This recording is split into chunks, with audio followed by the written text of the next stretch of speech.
The warship was supposed to be a lesson. It drifted just outside the blue planet's gravity well, a dead giant in the dark, its hull split along the spine where our lances had cored it clean, its shields gutted, its reactors cold. To my species, the sight was unmistakable, a carcass left on the edge of a hunting ground so the scavengers would learn to fear the predator, and the scavengers were human. From my observation cradle within the cloaked survey skiff, Earth was a polished marble swirled with storm systems and sunlit seas. The planet's broadcasts were a constant murmur in my sensory feed voices, music, arguments, prayers primitive, but relentless. They were loud in the way of young civilizations. Unaware that loudness drew attention, recording, my handler announced through the relay, voice smooth with the indifference of a bureaucrat. Operative Sale, confirm you understand the directive. I understand, I replied, mandibles barely moving. Speaking human foamies tasted like sand. Directive. Watch the humans approach the wreck. Confirm the anticipated pattern, chaotic curiosity, internal conflict, catastrophic mishandling. Capture proof. Deliver it to the conclave so they could seal the vote for the quarantine treaty forever. Our politics demanded theater. The conclave's outer block wanted Earth harvested, its metals, its labor, its biosphere packaged into profit. The inner mandates wanted Earth erased before it grew teeth. My own faction, the custodians, wanted what we always wanted, order through containment. The ruined warship would provide the argument. It was not a human vessel. It never had been. It belonged to the Vayari Dominion, a border empire whose admirals called themselves heirs of extinct star kings and wore their arrogance like medals. They'd attempted a raid on a neutral convoy, too close to our patrol lanes, and our response had been educational. We could have vaporized them. We didn't. Instead, we cut the ship's heart out, killed its crew, and shoved the drifting hulk toward Earth with a calculated trajectory. Close enough to be found, far enough to be safe. The humans would see what interstellar war looked like and decide wisely to stay home. That was the theory. The first sign that theory was fragile came as a pinprick of light blossomed from Earth's night side. Then another, then a third. Human launches chemical, crude, bright with waste heat. My handler made a soft sound of amusement. They send candles to the storm. They send many candles, I said. The skiff's instruments painted their ascent in clean lines. Multiple launch sites, different trajectories, coordinated timing. Not one, not a single heroic expedition. A net. I adjusted the magnification. The humans' craft were ugly by our standard cylinders with protruding antennae, reflective insulation wrinkled like shed skin. Yet their flight profiles were disciplined. They didn't race each other. They didn't collide. They didn't waste Delta V showing off. The first vessel arrived 3 days later, easing into a cautious arc around the dead warship. It was small, barely a patrol pod. It kept a respectful distance, running passive scans. I expected cheering, or at least a flood of public transmissions. Instead, Earth's communications grew strangely quiet. Their open networks filled with distraction, sports, scandals, cooking shows, while the frequencies that mattered went dark, encrypted behind protocols that twisted like vines. They were hiding their excitement, or hiding their fear. A second craft arrived and matched the first's orbit. Then a third. Then something bulkier, a modular frame that unfolded like an insect shedding a cocoon, revealing cranes, thrusters, and docking arms. A salvage rig. My handler leaned forward in her cradle, the faint shimmer of her camouflage membrane catching starlight. That's prompt. Humans learn quickly when metal drifts, I said, though my tone was meant to be dismissive. I had read their economic histories. They fought wars over ore and oil. A dead starship would be irresistible, still this speed. The salvage rig's arms extended with maddening care. They did not slam into the wreck. They tested, tapped, withdrew. Then they launched small drones, dozens each, a glinting bead that scattered and latched to the Vayari hull like barnacles. The drones' patterns were not random. They mapped stress points. They measured radiation. They circled the ruptured spine and avoided it with instinctive caution. I watched the humans treat our lesson not like a trophy, but like a bomb. A week passed. The salvage rig installed docking collars without breaching the interior. It clamped like a parasite, sealing around the warship's scars. More human craft arrived, some crewed, some unmanned, some carrying cargo that made my handler's eyes narrow. Long cylinders, dense, shielded. Warheads, she asked, voice sharp now. Or reactor fuel, I said. Or something they want kept quiet, she finished. On the 8th day, a human transmitted across a narrow beam aimed at the wreck. The signal was encoded, but not beyond my skill. Their language sat in my mind like a jagged stone, yet I pried meaning from it. Repeat. Do not cut into the spine. Assume trap systems. Assume unknown power. Assume hostile automation. We proceed by protocol. One mistake, and we light half the sky. My handler exhaled. They think it's armed. It was armed, I said. Until we gutted it, but they don't know that. Her amusement was gone. They are behaving as if they're at war. I did not like that. Because young species, when threatened, often reached for superstition. Or panic. Humans, it seemed, reached for procedure. On the 10th day, they breached the Vayari warship for the first time, not with a torch, but with a ring-shaped device that hugged the hull. It pulsed, vibrating matter at a frequency that softened metal like warmed wax. A clean hull formed, edges smooth, no sparks, no explosive decompression. They'd equalized pressure first. My mandibles clicked once, involuntary. That tool is not in their public patents, I murmured. My handler's gaze snapped to me. Say again. They invented it quietly, I said. Or bought it. But from whom? There are no traders near the system. Silence answered me, thick as vacuum. Then the human boarding team entered the warship. They wore hard suits, white and gray with black joints, and moved with slow certainty, magnet boots kissing the deck. Their helmet lamps cut through the dark, illuminating the corpse of a corridor where Vayari Marines had once marched in triumph. Now, the Vayari lay where they'd fallen. Humans stopped at the first body. One of them, taller than the rest, reached out and touched the dead alien's armored shoulder. He did not recoil. He did not celebrate. He bowed his head, just slightly, like acknowledging a grave. Then he spoke, and my translator rendered it clean. Confirm Kier. Mark for retrieval. Bag with respect. We are not pirates. Not pirates. They were speaking to each other, but also to themselves, building a story they could live with. They advanced deeper. I expected their fear to break them when they saw the Vayari command hall, a cathedral of black alloy and shattered holoscreens, the floor littered with spent fleshets and the charred remains of a Dominion captain who had tried to draw a blade against our boarding drones. Instead, the humans set up lights. They set up sensors. They placed small fabric flags markers beside hazards. They mapped the dead ship like archaeologists.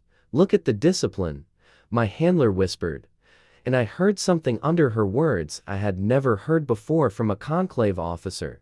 Concern. A call came through my secure channel from Custodian Command, routed via a quantum-laced burst that left no trace. The voice belonged to Administrator Vel, my faction's chief negotiator, more politician than warrior.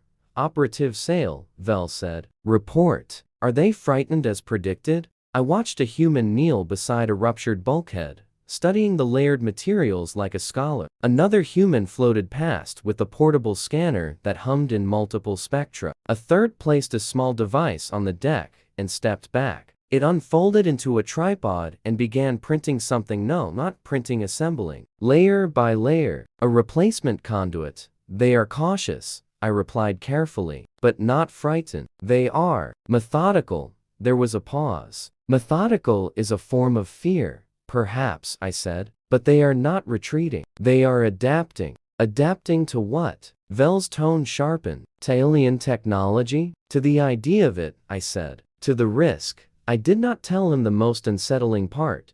The humans were not merely salvaging. They were restoring. On the 13th day, they towed a module human made into the Vayari ship's open wound and bolted it in place like a graft. They ran cables along the dead corridors. They installed their own power distribution lines, their own atmosphere processors, their own control nodes. They were turning the carcass into something that could breathe again. The warship was a lesson, and the humans were rewriting it. On the 15th day, The human team reached the Vayari core vault, a sealed chamber designed to survive boarding actions. Our lances had not pierced it. Inside, dormant but intact, lay one of the Dominion's crown jewels, a fold drive coupler, a piece of physics that bent distance like cloth. The humans stared at it through a viewport, their lamps reflecting off alien geometry. One of them spoke, voice rough with awe. That's a door, another answered, quieter. And we're holding the key wrong. They began to work anyway. My handler's hands tightened around her restraint grips. They will kill themselves. Possibly, I said, though my heart had begun to beat faster. A biological betrayal. But watch how they do it.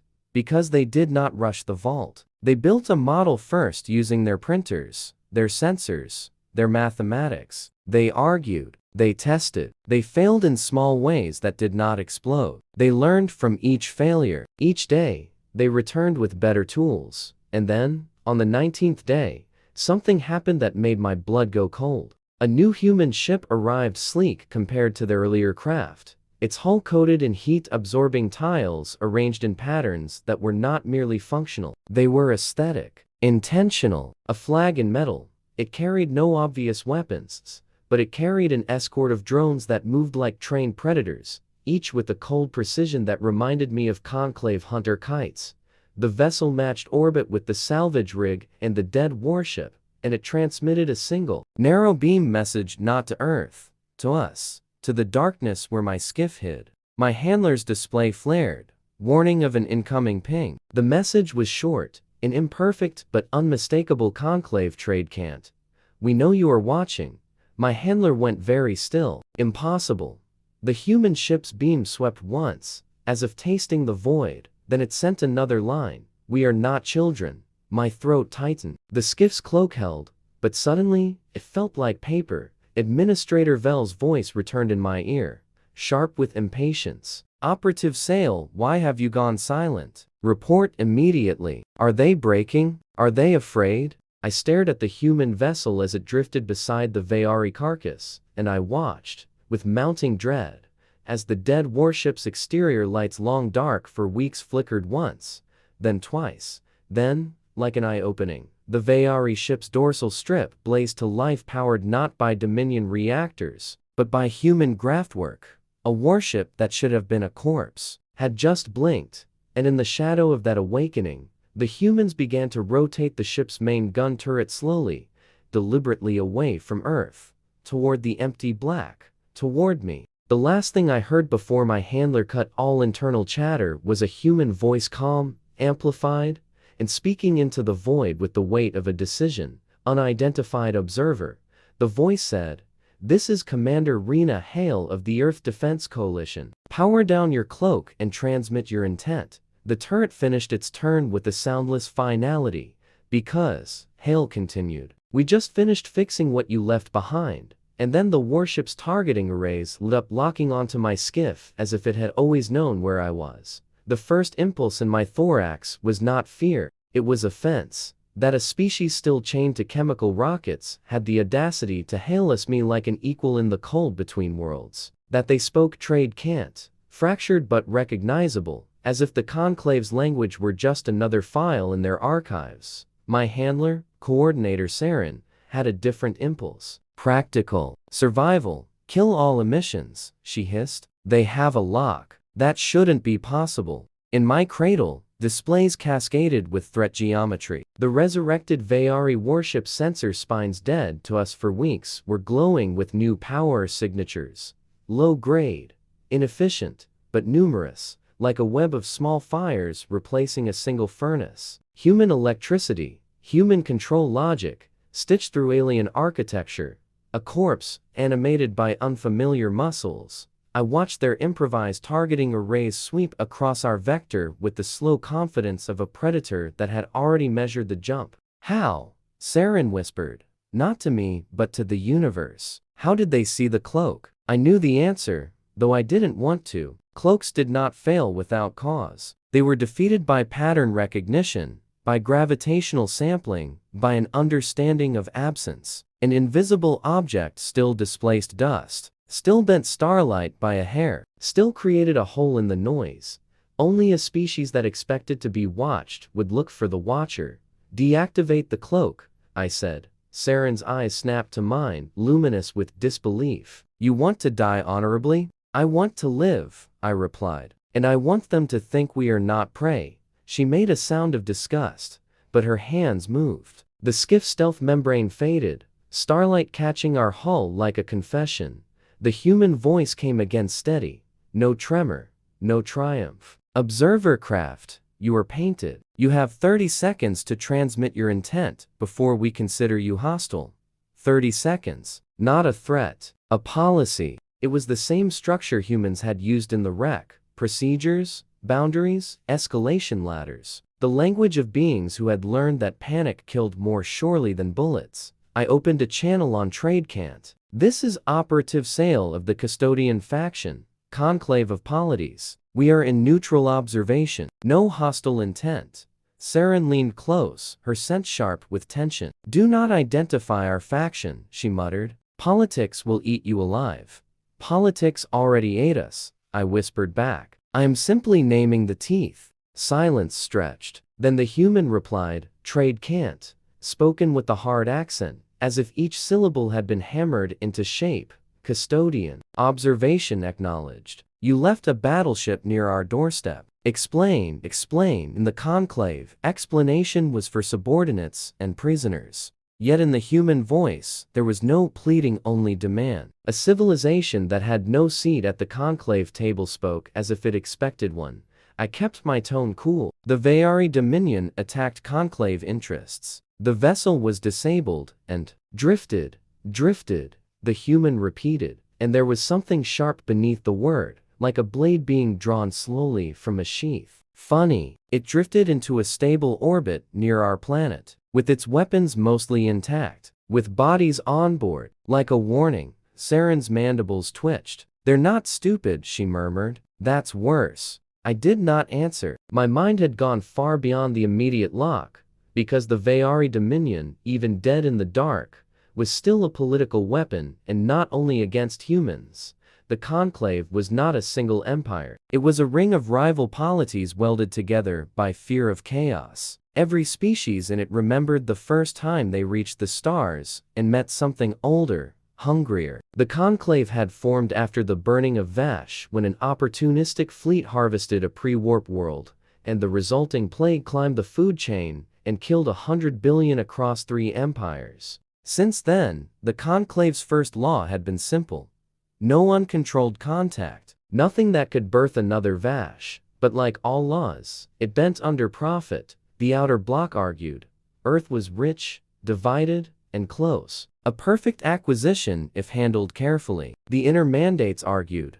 Earth's broadcasts were too chaotic. Their wars too frequent. Their biology too adaptable. Erase them now, before they became a second Vash, one with ships. Custodians, like me, existed to keep both sides from tearing the conclave apart, and so we staged lessons. We left wrecks. We seeded myths. We nudged trajectories. We made young worlds fear the dark enough to stay in their cradles until the conclave could decide their fate. Earth, apparently, had taken our lesson and responded with a wrench. On my sensor feed, the human salvage formation continued to work even as they aimed a gun at my skull. Drones crawled like ants across the Vayari hull, patching seams. A tether line snapped taut as they repositioned the warship's mass, subtle but intentional, orienting it like a fortress, not fleeing, fortifying. I asked the question I should have asked first. Who are you, Commander Hale? What authority speaks for your species? The human paused. Then, the Defense Coalition. A joint command formed after first contact. First contact? Saren echoed, voice low. We didn't. Hale's answer cut through. Not with you. With the wreck you delivered. With the dead you dumped in our orbit. With the math embedded in their machines. I felt my spines prickle. Of course. A warship was more than metal. It was a library. Every circuit was an assumption about physics. Every material was a hint about chemistry. Every component whispered that the universe was navigable if you were clever enough to listen. Humans had listened. Commander, I said carefully, you are standing on the edge of a political storm. You do not understand. We're standing in it, Hale replied. We've been in it since the first day. Our telescope saw your fleet silhouettes behind Pluto's orbit. Behind Pluto. Saren's gaze snapped to me. I tasted bile. Our patrols had been far, cloaked, careful. And yet, your cloaks are good, Hale continued, almost conversational. But you park in predictable places. Lagrange points, shadow cones. You assume we don't understand our own gravity wells. That's generous. The warship's gun turret adjusted a fraction. Not a threat. A reminder. You're here to decide what to do with us, Hale said. Quarantine, harvest, exterminate. Which is it? Saren spoke suddenly on a private channel, voice tight. Do not answer. If you give them the truth, you accelerate their militarization. If you lie, and they detect it, you make them enemies. And if we stay silent, I replied, we become targets. My handler was trained for this, the art of saying nothing with elegance. But this situation was already broken. The humans had a conclave warship under their hands, and they had found us in the dark. They had already crossed the line we'd drawn for them. The conclave's politics were about to collide with something new, a species that refused to remain in its assigned category. I opened my external channel again. Commander Hale, what you have done to that vessel is necessary, she said. Because you didn't just leave a ship, you left a message. And we're answering. Pulse rippled across the warship's hull as human systems synchronized. The Vayari dorsal light steadied, no longer flickering like a newborn's eyes. They burned with purpose now. My mind raced through conclave doctrine. If a pre-warped world acquired fold drive components, the inner mandates would invoke the scythe clause, immediate sterilization to prevent uncontrolled expansion. The outer block would push to seize the ship and uplift humanity under corporate custody, indentured in exchange for protection. Custodians would be caught between trying to avoid open war, but war was already drifting closer. A new signature appeared on my long-range sensors, a cluster of faint distortions in local spacetime like ripples under ice, fold transition residues. Saren saw it too. Her pupils narrowed. That's not ours. No, conclave ships folded cleaner. And the vector was wrong. It came from the galactic rimward lanes, the direction of Vayari territory.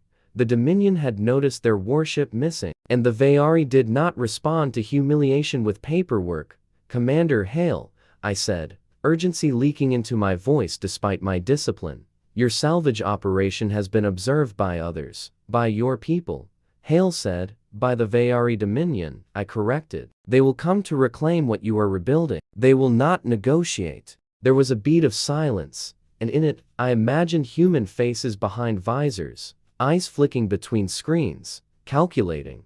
Then Hale spoke, quieter, colder. How long? I checked the residuals, computed the likely fold window. Hours, I said. Possibly less. Saren's claws dug into her armrest. If Vayari arrive and see us here, they'll assume we are coordinating with the humans. They'll fire on us first, and if we flee, I said, we confirm to the humans that we were here to threaten them. In the conclave, political outcomes were often decided not by truth, but by the first narrative to reach the council chambers. The Vayari would tell their story, conclave agents armed primitives with stolen tech. The inner mandates would seize on it as proof that Earth was contaminated. The outer block would exploit it as justification to invade under the guise of stabilization, and the humans new to the table, furious, brilliant, would have a gun they had resurrected pointed at the only alien ship brave enough to speak. Hale's voice returned, and for the first time heard something like restrained emotion behind it. Anger, yes, but also the steel of responsibility. Operative Sale, she said, you're going to help us. It was not a request. I should have refused. I should have invoked neutrality, conclave law, diplomatic protocols. Instead I asked, how? You're going to tell us what the Vayari bring, Hale said, how they fight, how they board, what they fear, and you're going to do it fast, because my people are inside that ship right now, welding their future onto alien bones. A new feed opened on my display, piggybacked onto our channel without permission. Human encryption, seamlessly inserted. It showed interior footage from the Vayari warship. Humans in suits moved through a corridor lit by temporary lamps. One floated above a wound in the hull.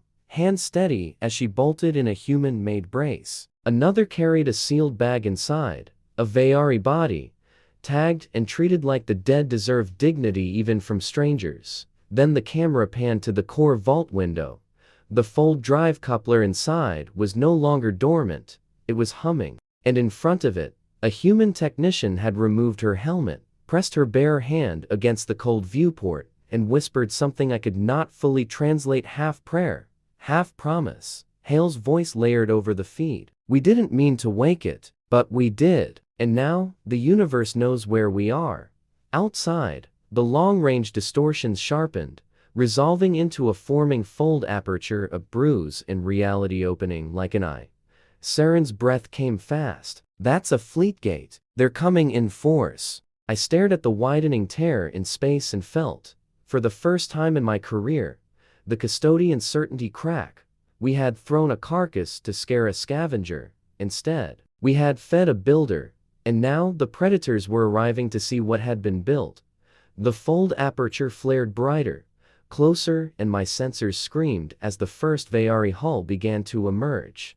Hale's last words were a blade laid gently against my throat. Operative Sale, she said, choose. Help us hold the line, or watch us die and become the reason your conclave burns. The Vayari ship slid into real space like a shark through blood-dark water, its guns already charging, and the human-repaired warship, still half-gutted, answered by spooling power into its main cannon. The first shot of a new war was about to be fired by a species that wasn't supposed to exist at this scale. The Vayari flagship opened its launch bays, releasing a swarm of boarding craft straight toward the human crew still trapped inside the resurrected warship. The Vayari did not arrive cautiously. They tore into real space in a spear formation, 3 cruisers flanking a central flagship, hulls bristling with blade-like protrusions designed as much for intimidation as function. Their armor shimmered with layered plasma sheaths, each ship radiating the unmistakable arrogance of a civilization that had never once asked permission. I knew the flagship immediately, the Veiler's Wrath. Admiral Kesh Var commanded her, a tactician of brutal efficiency and theatrical cruelty. He believed in spectacle, in overwhelming force, in making examples, which meant Earth was about to become one. Commander Hale, I transmitted, forcing my voice into clinical clarity, the central vessel is the Veiler's Wrath. Admiral Kesh Var, he will not negotiate. He will broadcast your destruction as proof of Vayari dominance. Hale did not hesitate. Understood. You're feeding targeting data into our systems now. It wasn't a question. I rerouted my skiff sensor stream to the human warship, if it could be called that now. The grafted vessel responded instantly, ingesting the data with frightening efficiency. Human code wrapped around Vayari architecture like muscle memory. Saren stared at the data flow. If the Conclave learns we're assisting, they already suspect, I said. And if the Vayari win here, they'll tell the Conclave we armed the humans anyway. Below us, the resurrected warship rotated fully, presenting its armored dorsal arc toward the incoming fleet. Human thruster pods, clearly aftermarket, fired in controlled bursts to stabilize its axis. Inside, human crews scrambled. The internal feed Hale had granted me showed chaos, but disciplined chaos. Teams sealing compartments, engineers sealing the fold drive vault with emergency bulkheads, Marines, actual human soldiers mag-locking into defensive positions in corridors that still bore Vayari insignia. One of them paused beside a Vayari corpse still awaiting transport. He adjusted the shroud covering it before moving on. Even now, boarding craft launching, Saren warned. The Veiler's Wrath opened like a wound, disgorging a swarm of sleek, crescent-shaped assault cutters. They accelerated hard, engines flaring violet. Commander, I said, Vayari boarding doctrine prioritizes command decapitation. They will aim for your bridge and engineering. Hale's response came layered with background noise voices. Alarms, boots on metal. Good. That's where we're strongest. I felt something shift in my perception. Strongest? The first Vayari cruiser fired.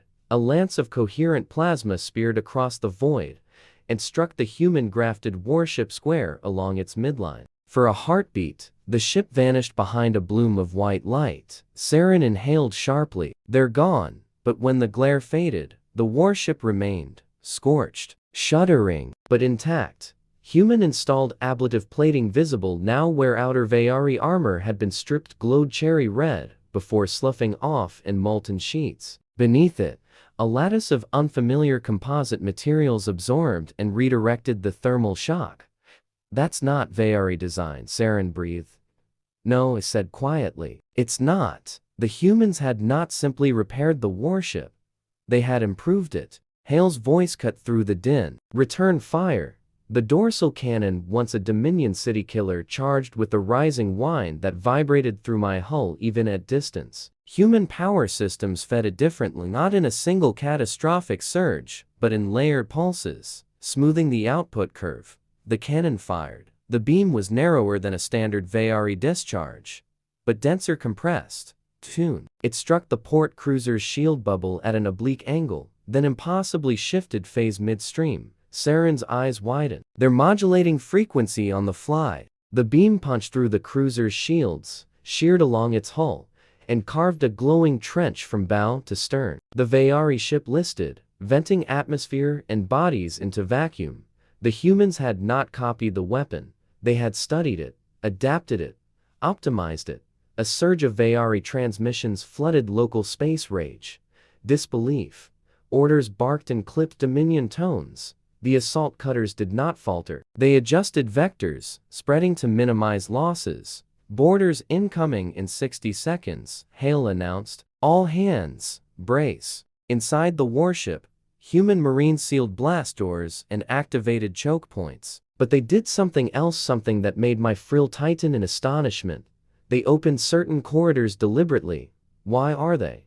Saren began. "Funneling." I realized. They were shaping the battlefield. The first Vayari cutter slammed into the hull with a magnetic clang. Cutting torches ignited, slicing through layers of metal with brutal efficiency. Moments later, the breach blew inward. Vayari shock troops poured through tall, armored, multi-limbed silhouettes with shock lances crackling in their grasp. They moved with practiced aggression, expecting disorganized resistance. Instead, the corridor lights flickered and died. Darkness swallowed them. Then the floor shifted. Human engineers had rerouted gravity in that sector using the Vayari ship's own control nodes. The deck tilted 90 degrees without warning. Vayari troops slammed sideways into walls, momentarily disoriented, and in that moment, human marines opened fire. Projectile weapons. Not plasma. Not energy lances. Solid kinetic rounds. The first Vayari fell as armor-piercing slugs punched through joint seams their designers had never intended to face ballistic impact. The confined corridor amplified the sound into a thunderclap of violence. Saren recoiled. "They're using chemical propellants in a pressurized hull?" "They trust their seals," I replied. The firefight was savage and brief. Vayari training compensated quickly. They reoriented. Returned fire, shock lances flaring. A human marine took a direct hit, armor melting as he shoved a comrade clear of the blast. He did not scream. He triggered a shaped charge clip to his belt.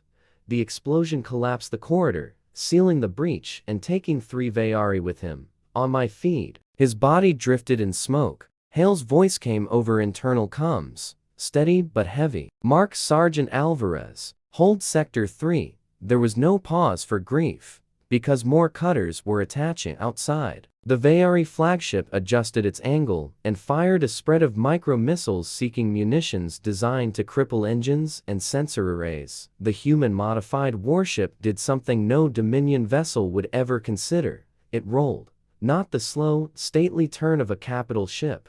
A sharp, almost reckless axial spin, thrusters firing in rapid pulses. The missiles lost lock for fractions of seconds, long enough for point defense drones, human-built and human-coded, to dart out and intercept them. The void blossomed with controlled detonations.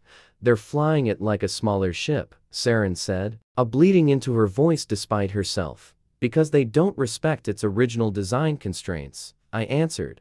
They were not bound by Vayari doctrine. They were not protecting tradition. They were protecting each other. On the Veiler's Wrath, Admiral Keshvar finally transmitted on an open channel. His image filled my display, a towering figure in ornate armor, eyes burning with fury.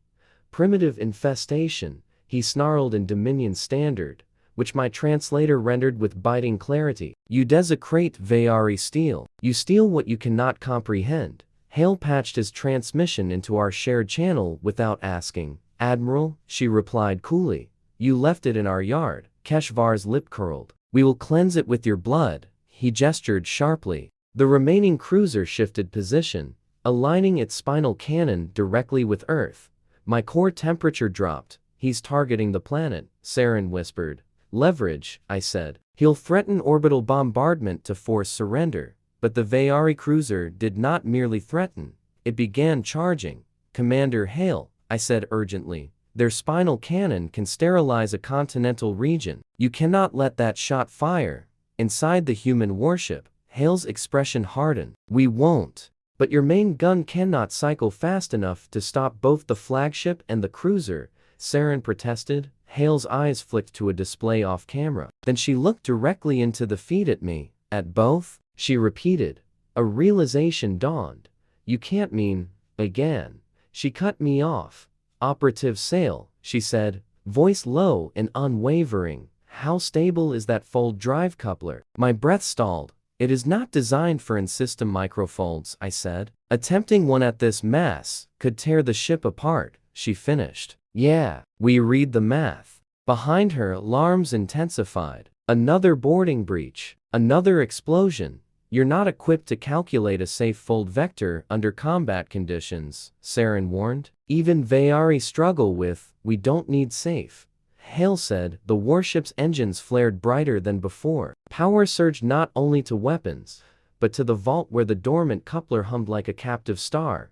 "You're going to jump," I realized. "Inside the engagement envelope." "Short hop," Hale confirmed. "Line of sight displacement." "That's suicide," Saren said flatly. Hale's gaze did not waver. "So is letting that cruiser fire." The Vayari spinal cannon reached peak charge. A spear of annihilation aimed squarely at Earth's fragile blue curve, and the human rebuilt warship began to glow not with weapon fire, but with the warped shimmer of spacetime bending around it. The fold drive coupler screamed through my sensors, unstable harmonics cascading like a dying sun. "Commander," I started. Hale gave a small, almost gentle nod. "For Earth," she said. Reality tore. The warship vanished in a violent implosion of light, and reappeared less than 1,000 kilometers from the Vayari cruiser, inside its shield perimeter. For a heartbeat, every ship froze. Then the human vessel fired its main cannon at point-blank range. The beam punched through the cruiser's spinal array before it could discharge. The cruiser's cannon detonated internally. The explosion swallowed both ships in blinding fury. My sensors overloaded. When they cleared, the Vayari cruiser was gone, reduced to expanding debris, and the human warship was still there, crippled, hull shattered in places, fires venting into vacuum, but alive. Inside, casualties spiked. Hull integrity alarms screamed. Boarding actions intensified in the chaos, and the Vaylar's wrath turned fully toward the human vessel, its entire weapons array charging at once. Admiral Keshvar's voice thundered across open space. "You dare!" Saren's claws dug into her console. "They can't survive a full broadside."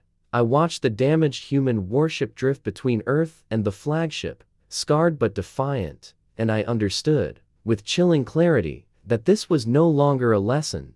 This was a declaration. Hale's voice returned, faint but resolute. "Operative sail, you said choose." The Vaylar's wrath reached firing solution, and in that suspended heartbeat before annihilation, I made mine.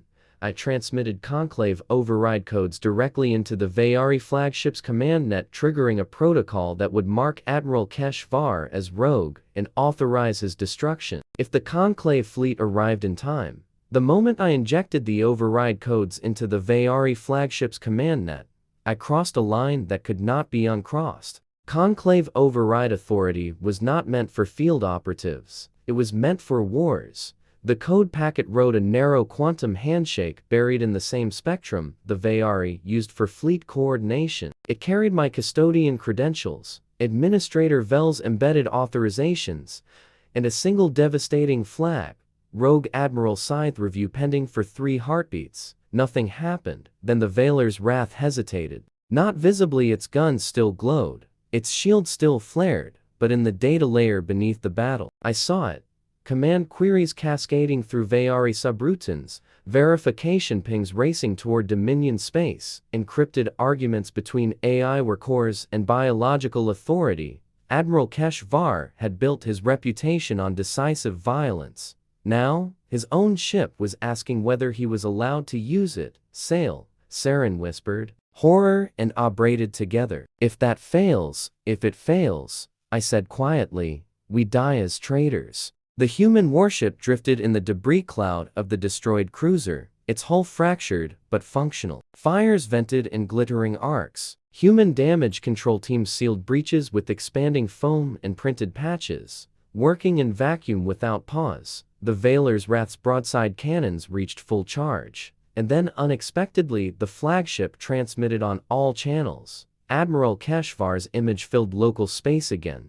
Larger now, magnified in fury. Conclave interference, he spat. Custodian cowardice masquerading as law. His gaze seemed to pierce directly into my skiff. You hide behind protocol while primitives steal Dominion steel, he continued. You think a code will stay my hand? He raised one clawed limb. The flagship's guns remained charged, but they did not fire.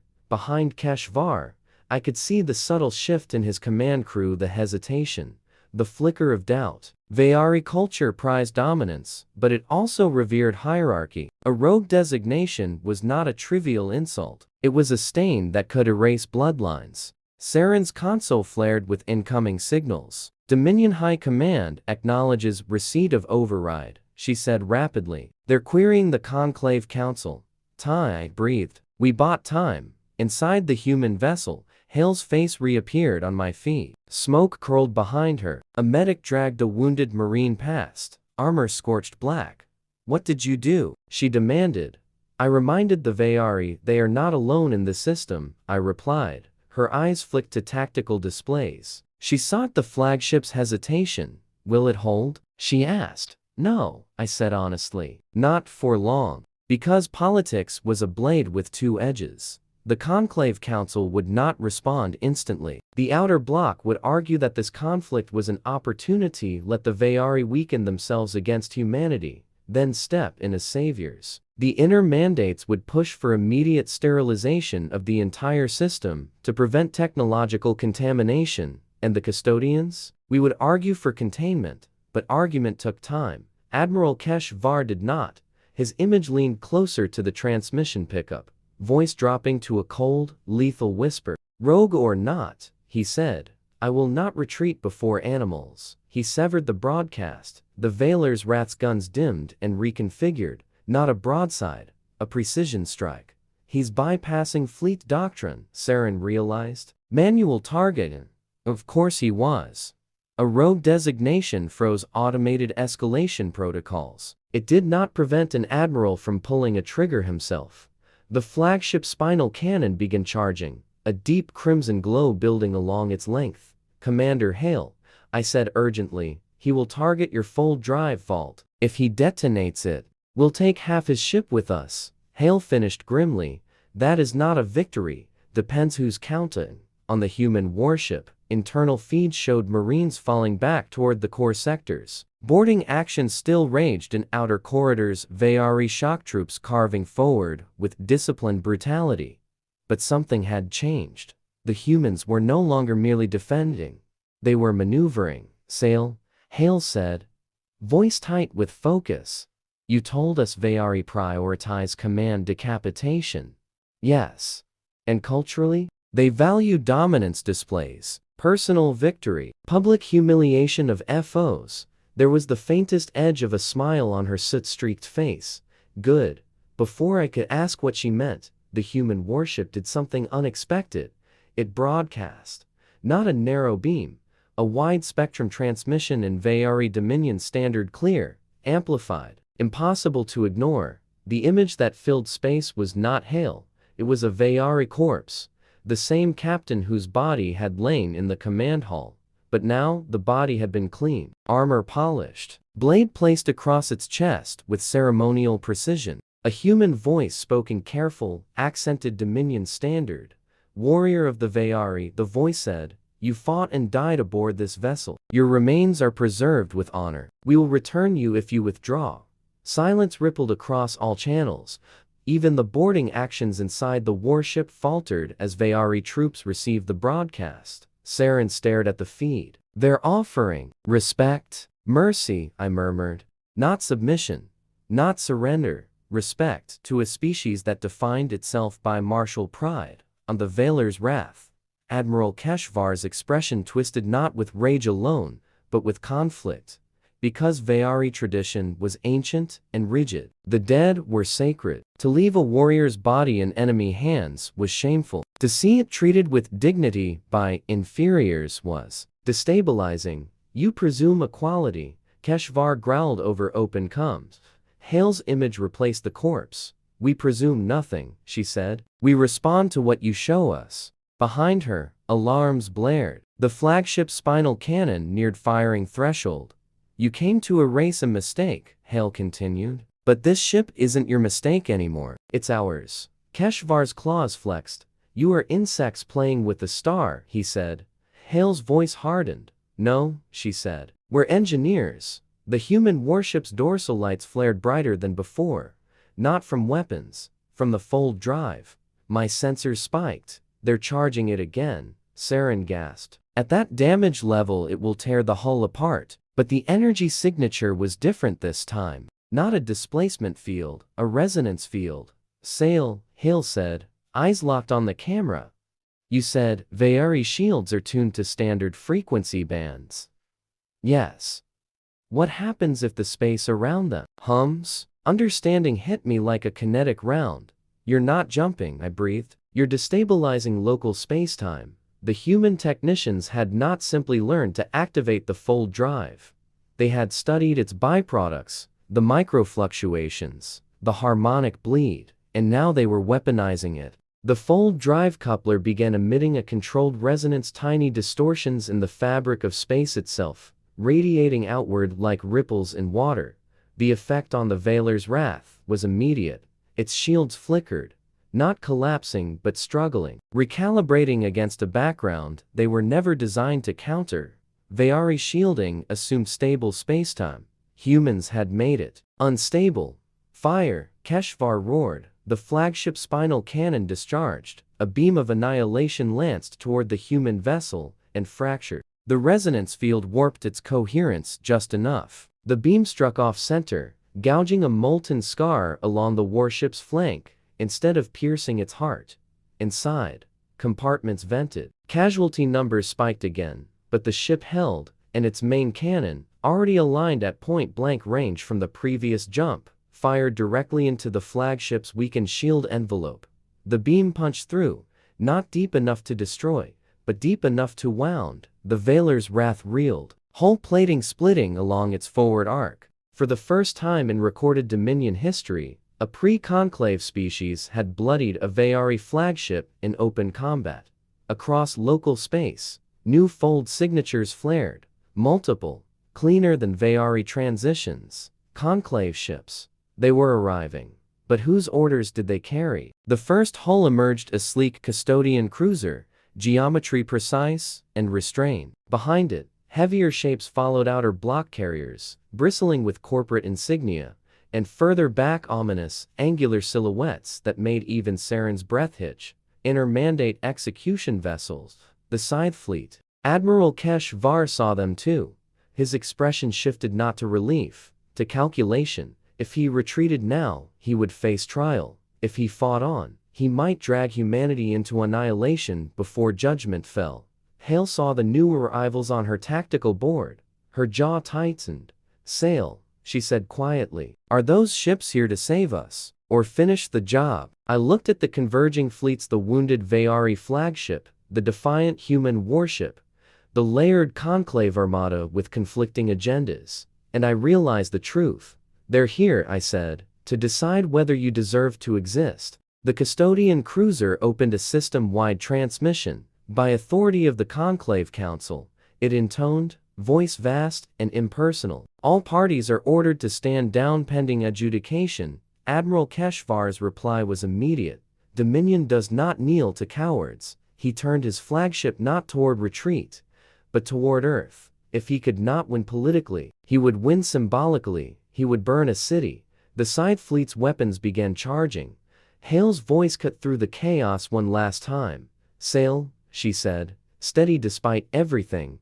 You chose once. Choose again." The wounded human warship, barely holding together, rolled to place itself between the flagship and the planet. Its full-drive resonance field spiked beyond safe limits. Inside, human engineers screamed warnings. Outside, the conclave fleets hesitated, bound by politics, by doctrine, by fear of escalation, and the Vayari flagship's guns flared brighter than a newborn star.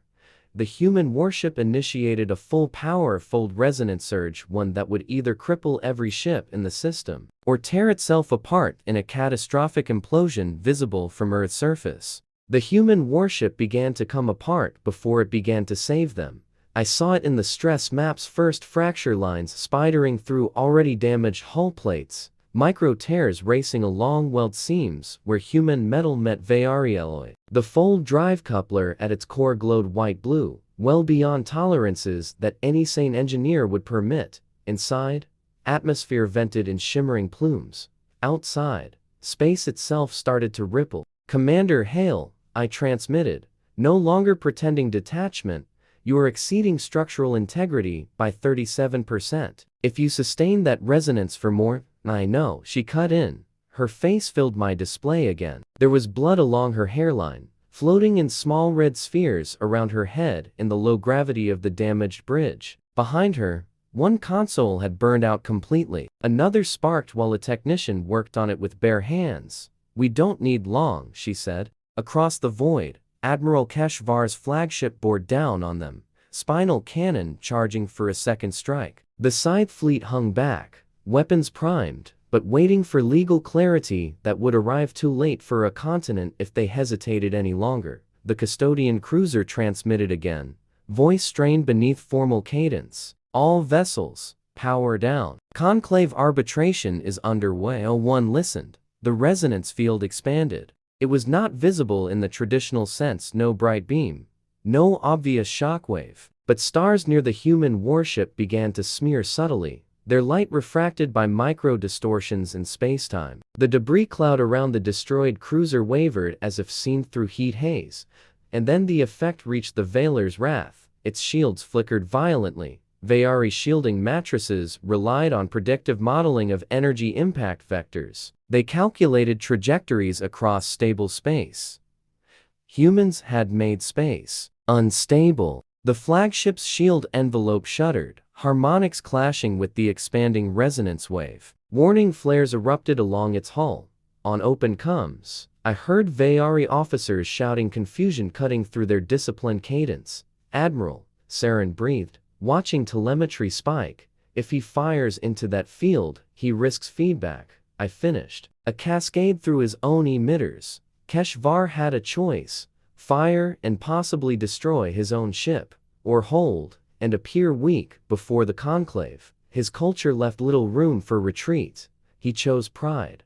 The spinal cannon discharged. The beam entered the resonance field and twisted. It bent, not dramatically, but enough. The coherent energy stream destabilized, scattering into branching filaments that lashed unpredictably across space. One filament grazed the human warship, carving molten trenches. Another snapped back toward the flagship itself. The Veiler's Wrath's forward shield quadrant collapsed under the feedback surge. Armor plates buckled. Internal compartments vented. For the first time, Admiral Keshvar's voice carried something raw. Pain. The human warship did not waste the moment. "Main cannon," Hale ordered. "Capacitors at 20%. Someone shouted behind her. "Fire." The dorsal weapon spat a compressed beam that punched through the flagship's compromised shield bubble and struck its primary weapon spine, the very cannon that had threatened Earth seconds before. The impact did not annihilate the Veiler's Wrath. It crippled it. The spinal array detonated in a chain reaction of internal explosions, tearing open the flagship's prow like a wound, Across local space, the Scythe fleet's weapons dimmed fractionally, the calculus had shifted. But the human warship was dying.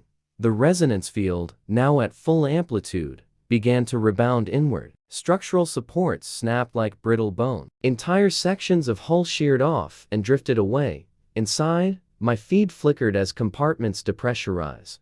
A young human engineer, barely more than an adolescent by their biological markers, clung to a console as sparks rained around him. Fields going non-linear, he shouted. Hale's expression did not change. Hold it together, she said softly. On my own board, new alerts flared. The resonance wave had expanded beyond the immediate combat zone. It reached the outer edges of the system, touching even the newly arrived conclave ships. The custodian cruiser's shields fluctuated, recalibrating rapidly. Outer block carriers reported minor system instability. The side vessels, built for overwhelming force rather than finesse, showed dangerous spikes in their power cores. They're destabilizing everyone, Saren whispered. Including us. Yes, I said, that was the point. Humans had understood something fundamental. They could not outgun the conclave, but they could make the battlefield so unpredictable that overwhelming force became a liability. The resonance peak approached critical threshold. If it continued rising, the fold drive coupler would collapse catastrophically, releasing enough localized energy to vaporize the human warship and severely damage anything within several thousand kilometers, including the flagship, including my skiff, including Earth's orbital infrastructure. Commander Hale, I said, urgency cracking through my composure, you must collapse the field now. You have proven your capacity. Continue, and you risk planetary collateral damage. She looked at me, not as an enemy, not even as an ally, as a witness. You left us a corpse to scare us, she said. You all did. Vayari, conclave, whoever's next. Behind her, a medic dragged another wounded Marine away from a hull breach. Smoke drifted through the bridge.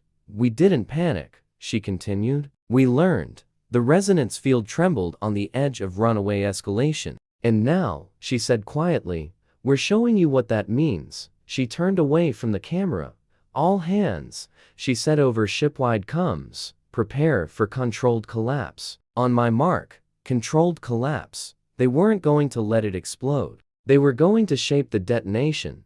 I saw it in the math as they adjusted emitter nodes across the hull. Human installed relays compensating for Vayari architecture, rerouting energy into carefully phased arcs. Instead of an implosion, they created a pulse, a spherical shockwave of warp spacetime that expanded outward in a clean, coherent ring. When it hit the Veiler's wrath, the effect was immediate and brutal. Already crippled shields failed completely. Secondary systems flickered out. The flagship's engines died, leaving it drifting, gutted and powerless. When the pulse struck the Scythe fleet, their power cores auto-scrammed to prevent overload. Weapon systems shut down across multiple vessels. The custodian cruiser weathered it best, but even it was forced to drop to auxiliary systems for several seconds, and then silence. No weapons fire, no active shields. Every major warship in the system temporarily blinded, deafened, and disarmed, except one, the human warship.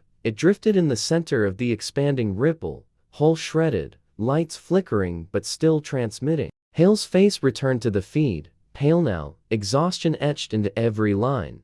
Earth Defense Coalition, she said into open space, voice steady despite everything, has demonstrated defensive capability sufficient to deter aggression. She shifted to trade. Can't. We seek no conquest. We seek no dominion. We will return your dead. We will not forget our own.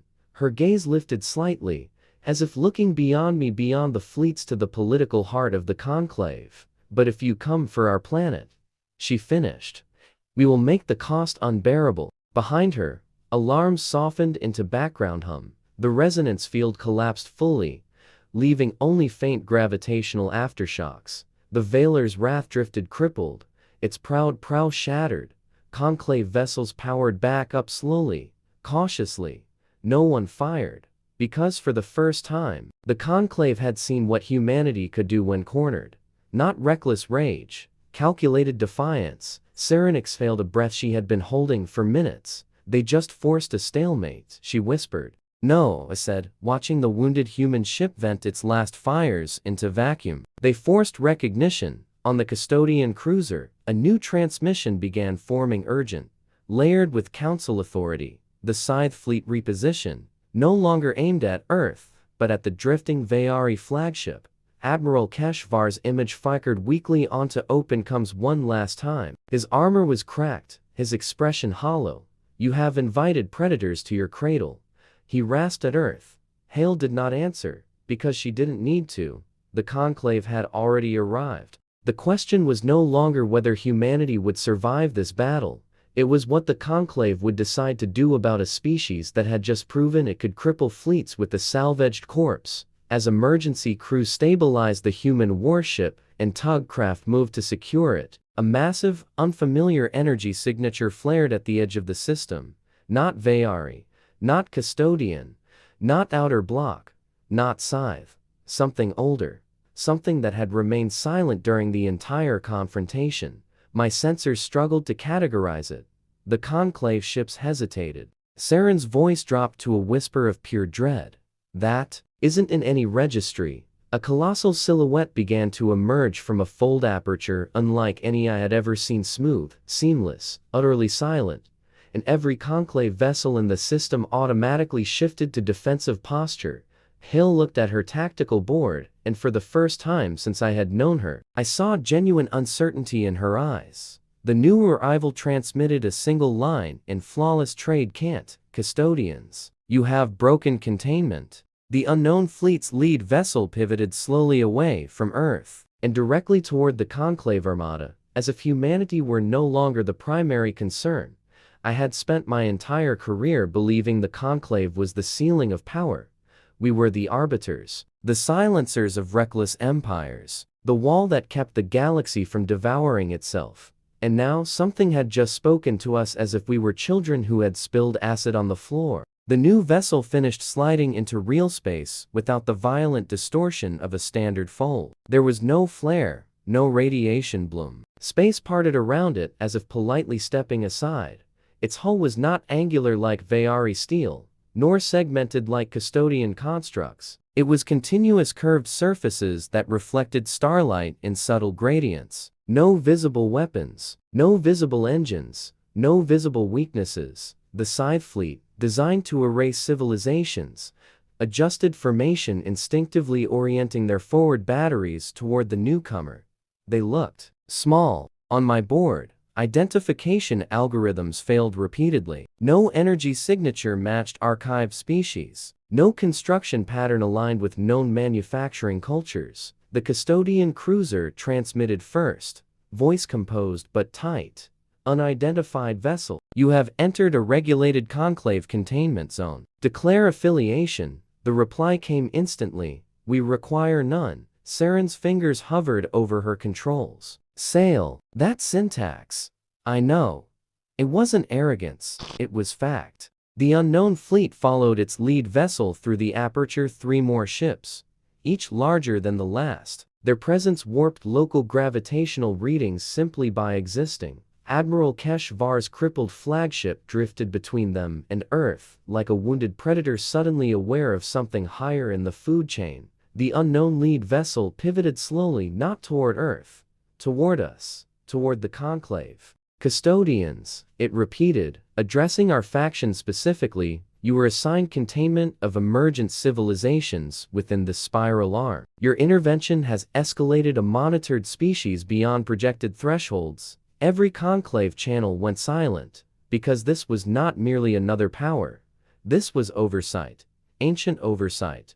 The conclave council chambers, light years away, must have been in chaos. Emergency quorums, historical archives reopened, old warnings dredged up from political convenience. I had read rumors during my training, fragmented references to first architects, a civilization that had seeded stable fold lanes across early galactic history and then withdrawn. A species that believed in careful cultivation of spacefaring life, a myth used by custodians to justify restraint. I had never believed it literal, until now. The custodian cruiser responded carefully. We acted within mandate. A Vayari incursion threatened systemic stability. You introduced uncontrolled technology to a pre-stage civilization, the unknown voice replied. You observed adaptation and did not intervene. It was not accusing, it was documenting.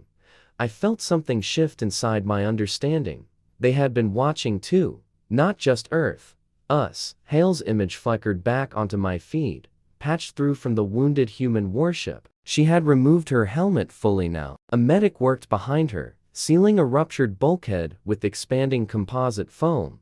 Sail, she said quietly. Friend of yours? No, I answered truthfully. Not ours. Her eyes tracked the enormous new silhouettes on her display. Are they here to erase us? She asked. I hesitated. The unknown vessel transmitted again. This time on a broader spectrum that even human sensors could parse. Human civilization. It said in flawless English, no accent, no distortion. You have demonstrated adaptive resilience, cooperative defense behavior, and ethical treatment of non-human dead. Hale stiffened. You are under evaluation, the voice continued. Across conclave channels, outrage ignited. The outer block carrier group transmitted encrypted bursts, likely demands for joint action, perhaps even preemptive strike calculations. The side fleet powered weapons back up incrementally, testing the reaction of the newcomers. The reaction was immediate. The unknown lead vessel emitted a faint pulse far subtler than the human resonance surge. Every side weapon system went dark. Not scrambled, not damaged, disabled. The custodian cruiser's captain transmitted sharply, stand down. All conclave vessels, stand down. No one argued. Because whatever this was, it had just silenced the conclave's most feared enforcement arm with a gesture. Inside my skiff, Saren whispered. We are not the CEO, I said. We are tenants. The unknown voice addressed us again.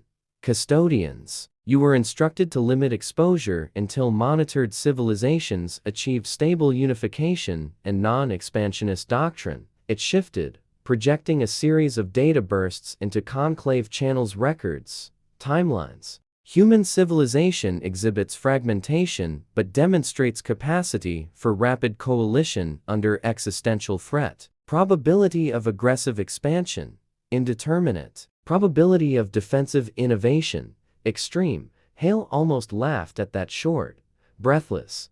That's flattering, she muttered. The unknown vessel continued. Vayari Dominion, it said, shifting channels seamlessly. You initiated hostile action within a monitored growth zone. Your flagship is disabled. Withdraw. Admiral Keshvar's image flickered weakly. You presume authority, he rasped. The unknown ship did not respond with words. It projected a holographic map into shared space, a star chart far larger than conclave jurisdiction. Fold lanes shimmered like veins across it. Many routes unknown to us. Authority, it said simply, is demonstrated. The Vayari flagship's engines attempted to reignite. They failed. The unknown vessel had not destroyed it. It had locked it. After a long, bitter silence, Keshvar transmitted a single word to his remaining ships: retreat. The surviving Vayari vessels formed around their crippled flagship and initiated emergency folds, dragging it away in a staggered, humiliated withdrawal. The conclave fleets remained. We did not know whether to feel relieved or exposed. The unknown lead vessel turned slightly, its vast hull reflecting Earth's blue curve. Human civilization, it said again, you have crossed a developmental threshold ahead of projection. Hale squared her shoulders despite the wreckage around her. We didn't ask for this, she said. Few do. The voice replied. A pause. Then, you are not to be erased. Across conclave channels, tension spiked. The inner mandates would see this as a loss of control. The outer block would see it as a lost investment. Custodians, we would see it as confirmation that our caution had never been enough. The unknown vessel continued. You are not to be harvested. Hale's eyes flicked briefly toward Earth below, where billions of unaware humans went about their lives under the illusion that the sky was empty. You will be observed, the voice concluded. Not as prey, not as a client, as a variable. Turn slightly toward the conclave fleets. Containment protocols are revised. A data package flooded my skiff. New parameters. New boundaries. Humanity was no longer classified as pre-contact primitive. It was classified as emerging power, not protected, not controlled.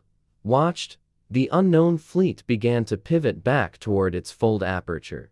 Before it departed, it transmitted one final line, this time directed only to custodian channels. "Your lesson failed," it said. Not condemnation, assessment. Then the ancient vessels slipped back into whatever seamless fold they had come from, leaving no radiation scar, no debris, no lingering distortion. Just silence. The conclave fleets lingered in uneasy formation. The custodian cruiser finally transmitted to Earth. "Commander Hale, the conclave acknowledges your defense." Hale's reply was calm.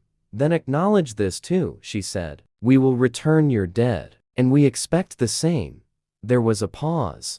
Then, carefully, greed. Tugcraft from Earth approached the shattered human warship, grappling it gently. Emergency crews moved to retrieve the Vayari bodies preserved within. Inside my skiff, Saren sagged back into her cradle.